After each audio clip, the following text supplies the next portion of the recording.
right, everybody, welcome back. We are doing a deep dive today, and this one is really interesting. It is. It is, and it's on a topic that came straight from you guys. Yeah, listen, straight from the source. This is branding in corporate e-learning. Ooh. Yeah. Good one. Yeah, it is good. Yeah. Right? So many people were like, oh, branding, that's just like, putting logos on things and whatever. Right. Just like a visual thing. Yeah. And the reason I think this is so interesting is because so many of you instructional designers out there who listen to the show, you've requested this because you're like, wait a minute, why am I getting all this pushback when I'm just trying to, make the best training possible? Yeah. And they're telling me I have to follow all these brand guidelines, and it can feel really stifling. It can. So we're going to unpack all of that today and really get into the why. Absolutely. Why is branding so important in corporate e-learning? How does it affect the learning? How does it affect the company? How does it affect you, the instructional designer? We're going to get into all of that. All of that good stuff, and I'm excited to be here. Now, one of the things that's interesting right off the bat is this tension, right? Yeah. And we got this straight from you guys, this tension between like wanting to make the best training possible and feeling like branding is this like kind of like a constraint. It's a box, right? They're putting me in a box. Yeah, exactly. I can't be creative. And stifled, Yeah. So like, how do we think about that? Like, is that a valid concern or? Well, it's a valid feeling for sure. I think anytime you have limitations set, it can feel like that you're being constrained or that your creativity is being stifled. But it's important to kind of take a step back, I think, and look at why those branding guidelines are there. Okay, so let's get into that. Like, let's unpack the why. Yeah. Because you said that people submitted this and they were saying, I feel like branding is just slapping a logo on everything. Yeah. So it's so much more than that. So tell us about that why.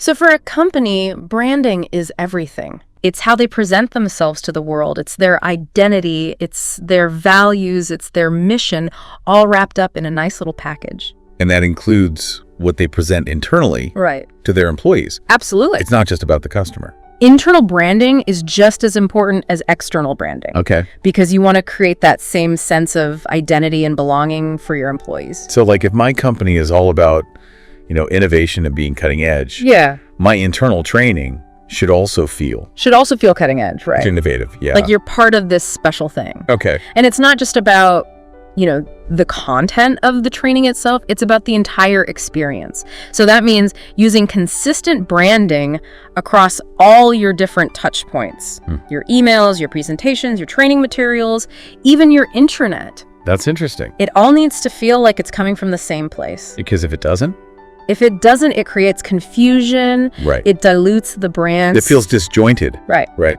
Yeah, exactly. It's like you're getting mixed messages. Okay. So that makes sense from like the company's perspective. They want to have this strong identity. They want to present this unified front. Yeah.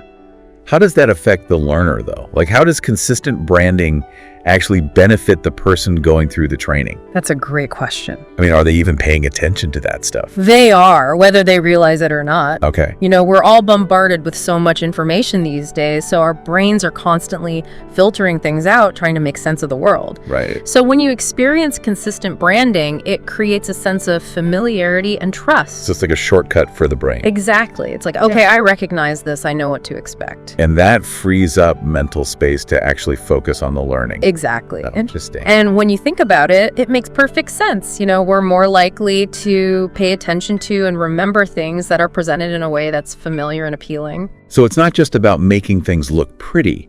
It's about creating an environment where learning can actually happen. Exactly. And, there's actually research to back this up.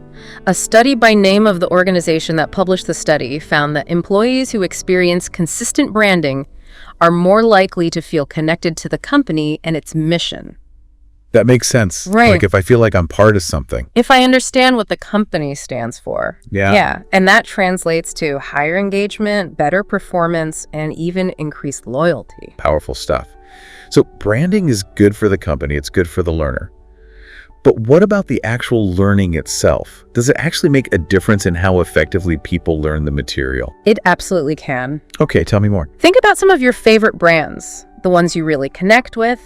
They have a distinct personality, right? A certain feel. Yeah, for sure. That's what branding does for e-learning too. It helps create a unique look and feel, making the learning experience more memorable and impactful. So it's not just about slapping a logo on a course. It's about creating a brand experience. Exactly. And when it's done well, it can actually enhance the learning. Give me an example. Okay, so consistent visuals, using a specific tone of voice, even the use of certain colors or fonts can make a big difference. Interesting. It's like, you walk into a store and you just know, this is brand name. Yeah, you get that feeling. You get that feeling right away. E-learning can be like that too.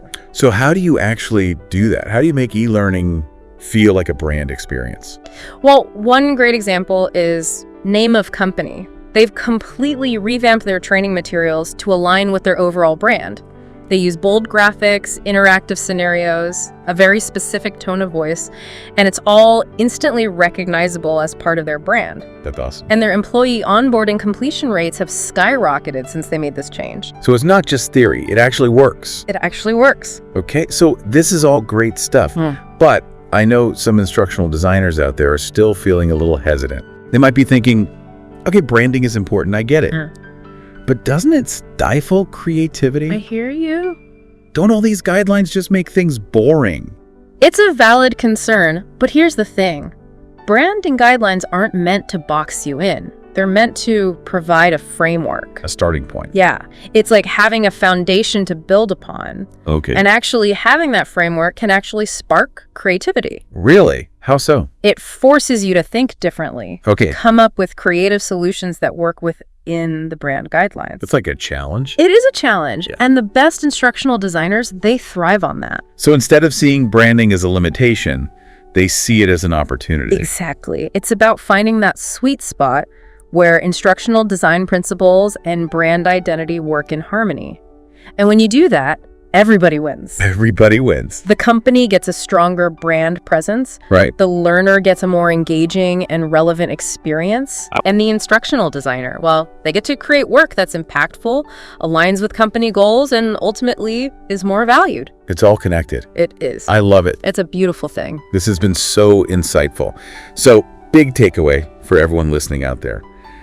Branding in corporate e-learning, it's not just about slapping a logo on a course. It's about creating a cohesive, meaningful learning experience that resonates with learners, strengthens the company's identity, and ultimately makes your job as an instructional designer even more valuable. So, what's your biggest takeaway? What are you going to do differently in your next e-learning project? How are you going to make sure you're using branding in a way that enhances the learning experience and doesn't just feel like checking a box? Great questions for everyone out there. Give it some thought. Think about it and let us know. We'd love to hear your ideas. Thanks for listening. Thanks for having me. We'll see you next time. See you then. Bye. Bye.